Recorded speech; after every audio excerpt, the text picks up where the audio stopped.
AP politics చూస్తే అనంతపురం జిల్లా Singanamala MLA Jonnalagadda Padmavati Facebook లైవ్లో హాట్ కామెంట్స్ చేశారు.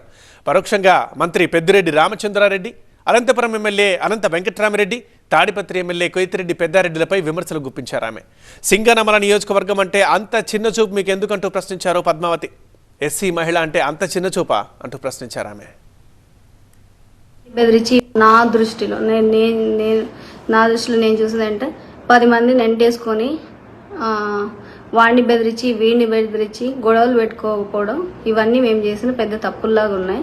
ఈరోజు అవన్నీ చేయకపోవడం వల్ల ఈరోజు ఇలాంటివన్నీ మాట్లాడుతూ ఉన్నారు.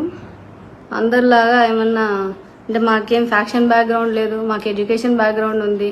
ఎడ్యుకేషన్ బ్యాక్గ్రౌండ్ ఉండడం తప్పు. ఫ్యాక్షన్ బ్యాక్గ్రౌండ్ ఉండే వాళ్ళైతే కొట్టుకొస్తారు. లేదంటే ఏదో ఒకటి మనం వాళ్ళని తొక్కేసేయడం, వీళ్ళని తొక్కేసేయడం, అలాంటి కుళ్ళు కుతంత్రాల పాలిటిక్స్ చేయాలన్నమాట. కేవలం నీళ్లు తెచ్చుకోవడానికి ఇవన్నీ ఏదో పెద్ద పెద్ద ప్రయోజనాలు కాదు. ఎస్సీ నియోజకవర్గానికి నీళ్లు వదలాలంటే బాధ ఎందుకంటూ ప్రశ్నించారు పద్మావతి. నీళ్ల కోసం సీఎం దగ్గర పంచాయతీలు పెట్టే స్టేజ్కు వెళ్లారంటూ ఆరోపించారు. ఆమె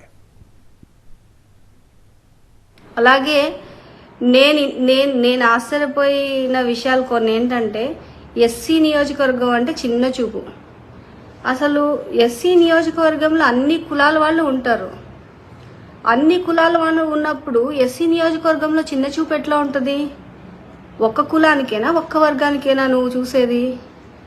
అన్ని నియోజకవర్గంలో అన్ని కులాల వాళ్ళు కలిసి వస్తేనే ఈరోజు మనం గెలిచి పవర్లో ఉన్నాము. సింగనమల నియోజకవర్గానికి నీళ్లు తీసుకురావాలంటే ప్రతిసారి యుద్ధం చేయాల్సి వస్తోందని వాపోయారు పద్మావతి. సింగనమల కాలువల ద్వారా కుప్పం నియోజకవర్గానికి నీళ్లు తీసుకెళ్తుంటే చూసి ఏమీ చేయలేని పరిస్థితిలో ఉన్నానంటూ వాపోయారు. ఆమె నీళ్ళ కోసం ప్రతిసారి ఫైట్ అవుతుంది.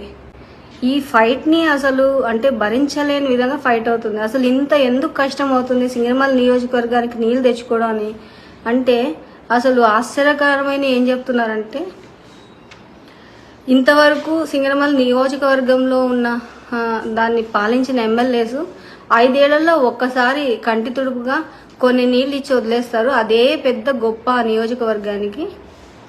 అంతేగాని ప్రతి సంవత్సరం 5 ఏళ్ళు నీళ్లు తీసుకురావడం కానీ, 5 ఏళ్ళు నీళ్ళ కోసం ఫైట్ చేయడం కానీ ఇంతవరకు జరగలేదు.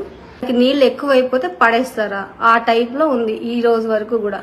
నీళ్ళ గురించి ఎవరికి ఫోన్ చేసినా చూద్దాంలే, ఇస్తాంలే. మన కాలువల మీద నీళ్లు పోతా ఉన్నారు. మన కాలం మీద నీళ్లు పోయినప్పుడు కూడా మేమేం అడగకూడదు. ఇది ఎంతవరకు అసలు సమంజసం అనేది నాకు అర్థం కావట్లేదు. చదువుకుని ఉండటం ఫ్యాక్షన్ చేయకపోవడమే తప్ప అంటూ ప్రశ్నించారు పద్మావతి. నా దృష్టిలో నేను చూసేదంటే 10 మందిని ఎంటేసుకొని వాడిని బెదిరించి వీడిని బెదిరించి గొడవలు పెట్టుకోకపోవడం, ఇవన్నీ మేము చేసిన పెద్ద తప్పుల్లాగా ఉన్నాయి.